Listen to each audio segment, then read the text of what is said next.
London had in 1888 and still has today 2 police forces.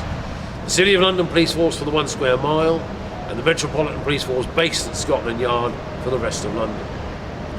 Now in 1888 the commissioners of both police forces were ex-soldiers and they jealously guarded their territory. Now straight away you see the problems you're going to get when you have a serial killer like Jack the Ripper, who decides to ignore this artificial division between the 2 police forces and start zigzagging backwards and forwards across the boundary. He's going to play havoc with the investigation, and that is in fact what happened.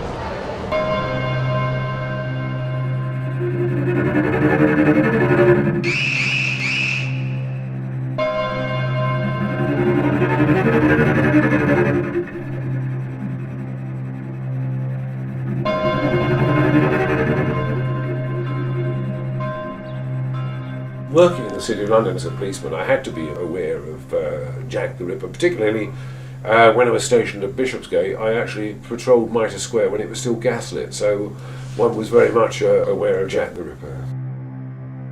And the policeman himself came through the street, and shining his lantern into the gateway, he saw what the 2 men had not been able to see, that the woman's throat had been cut back to the spine. The head had been almost severed from the body. I got into the Jack the Ripper investigation as a result of writing a book called The Houndsditch Murders. Now, the investigators of those murders had been young policemen at the time of the Jack the Ripper murders, and they're constantly referring to it in their memoirs.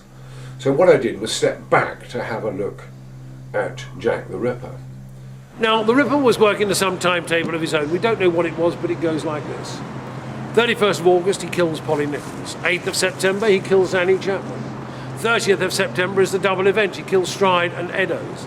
8th of October, nothing happens. 30th of October, nothing happens. The night of the 9th of November, he meets his 5th and final victim.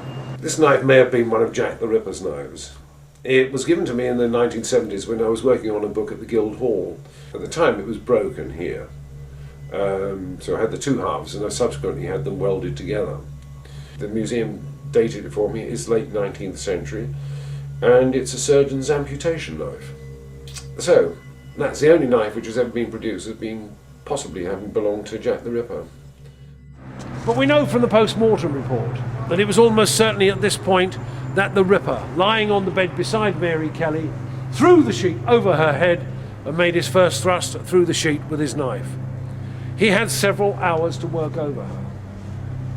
I found the photograph of Miller's Court, which is now widely used, the exterior of Miller's Court. It was on a glass negative, and I immediately recognised what it was. But even more importantly, in an abandoned cupboard which was going out for destruction, I rescued over 300 letters from members of the public to the City of London Police in 1888, all about the Jack the Ripper case, naming names and making suggestions as to who Jack the Ripper might be. These are all now in the